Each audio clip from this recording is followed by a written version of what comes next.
here to teach you every single thing that I know absolutely free. I don't want anything from you. I hope that you subscribe so you can check out my channel and grow and learn from me, learn from all my mistakes that I've done in the past 15 years in real estate. So beyond, let's get started. If you haven't not check out class 1 or 2, you definitely need to start there. Don't jump the gun because you're gonna miss something. I promise you that. We're about to learn. Grab you some coffee. The next 10 minutes are gonna be power packed.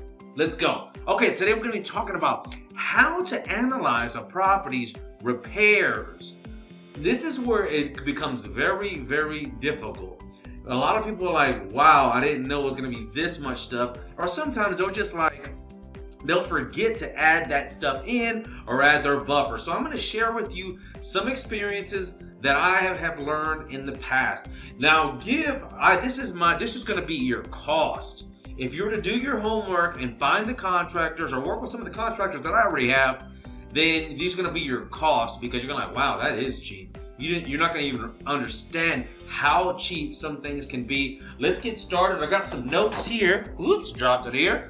Okay, we're going to get started with a couple of things that I do. First off and foremost, the most important aspects of a property is to make sure the foundation is right and that water is running away from the property. It is so important. Grade. That's what they call grade. The soil. It has a decline in it. It's supposed to be like 2 inches every 2 feet or something like that. To make sure you're like, why is that so important? You know.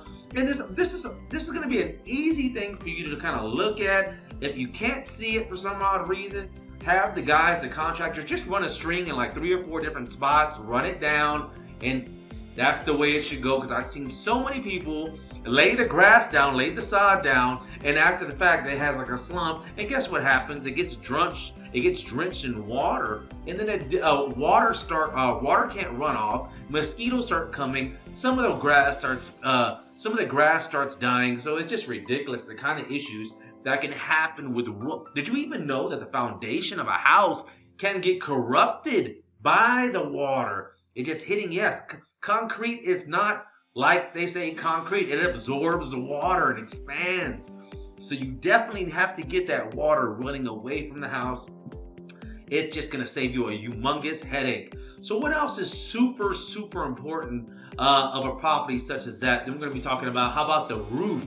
Make sure that son of a gun is watertight. I mean watertight. Because if it's not, we have to take that sheetrock down. We have to take the insulation that's done and then redo it. And we don't have that money to be throwing in the trash. This is trash money. I mean, literally burning money in the trash. So you do not want to do that. So we already talked about, make sure that water runs away from the damn house. Get the hell out of here, water. Get the hell out. I love water, but around the house, it's a big, big no-no. Water coming through the roof. When the rain, make sure that sucker's... These things are the first things on the flip. So you want to check, okay, what about the prices, Alan? Okay, the grading is not going to cost you much at all. A couple of guys hammering it away. Maybe $120 a day. 2 guys, $250. If it's a big house, you're gonna get you what's that called? The little Bobcat. Let him handle that. $600. I got a guy go out there, knock it out in 2 hours. Boom. But it's he has that machine. Costs $25,000. So let him make his money, get his rehab. About $400 to $600 is the going rate for the Bobcat. Now, the roof. The roof can get kind of expensive. But if you know the right contractors, can save you a lot of headache.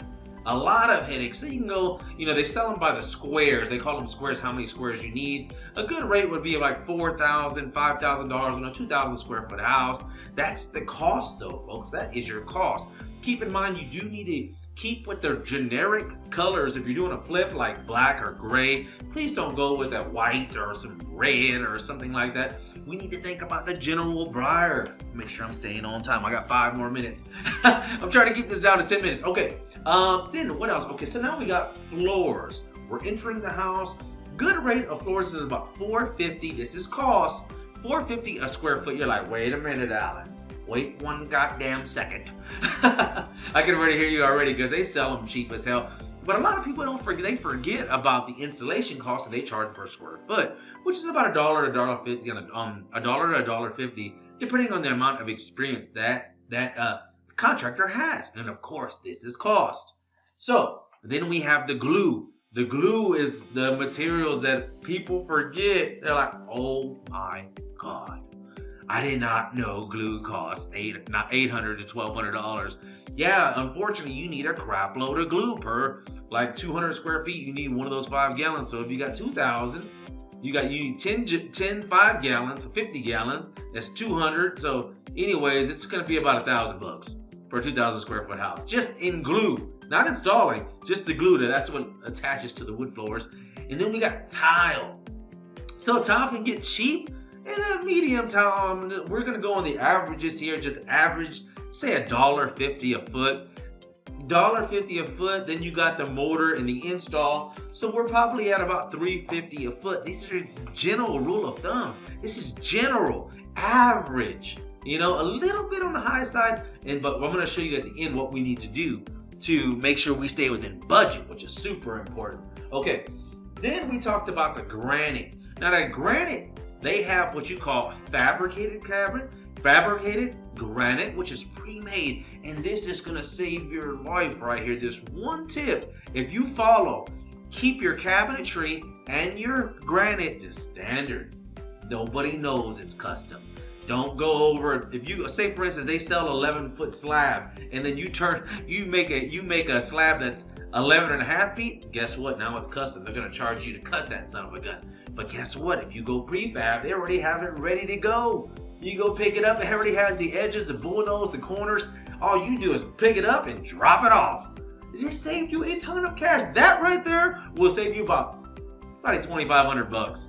And it just saves you a ton of headache and time. That's another thing that people forget. They're like, well, you know, I'm saving all this money and I'm gonna make all this money in this flip, but they forget they have to actually work and, you know, putting time and working with contractors. It takes time. You could have been doing your regular job. But this is gonna, not only this technique saving you time and headache and money, it's just a lot easier to do. Am I staying with him? I got 2 more minutes. Okay, so then we're going to be talking about sheetrock. Sheetrock is super, super important. Sheetrock's all the same pretty much.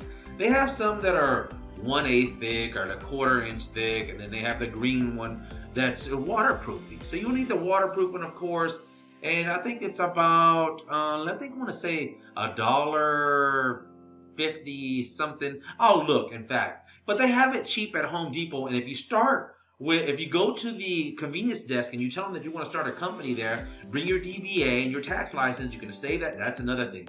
Make sure you get your tax license before you start doing your flips so that you can save all these tax dollars and you're going to write off. That's another thing I need to add in there. That's just going to save you a ton of money. Get everybody to fill out a W-9 before they start working. They're not going to want to do it. They may or may not. Doesn't matter. Just put it out there. Don't even ask. Oh, I need you to fill out this before I pay you. Good idea. Okay, before you fill, I need you to fill this W-9 out. Write the taxes off, folks. So when you get hit, you know, they're like, oh, wait, you got $10,000 of savings at Home Depot or whatever the case may be. I got another wholesale place that's in Northside Houston that you can go to. You save all these you saved all the tax dollars, and now you write it all off. So a double hit. Anyway, so we got sheetrock, and then we got the painting. We got the painting that can get expensive, but you know, there's a way to get around that. So like a 2,000 square foot house, we can have it painted. Now, there's different types of level of painting now. There's an average, substandard, and then there's that luxury zone. So depending where you're at, you know, it did what the customer expects. So you got to do your own analysis. This is an average house, 2,000 square feet. We probably get in and out of there $4,000, including labor and materials. That's our cost. Now, I mean, this is just bare bones, but these are thousands of dollars you're saving. So I'm going to stop there because I'm almost out of time in about 10 minutes. But I'm going to go ahead and break this off into part 2 of analyzing. And guys, make sure to follow me. Hit that notification bell so you can get free training, free tips every single week, sometimes daily. Subscribe.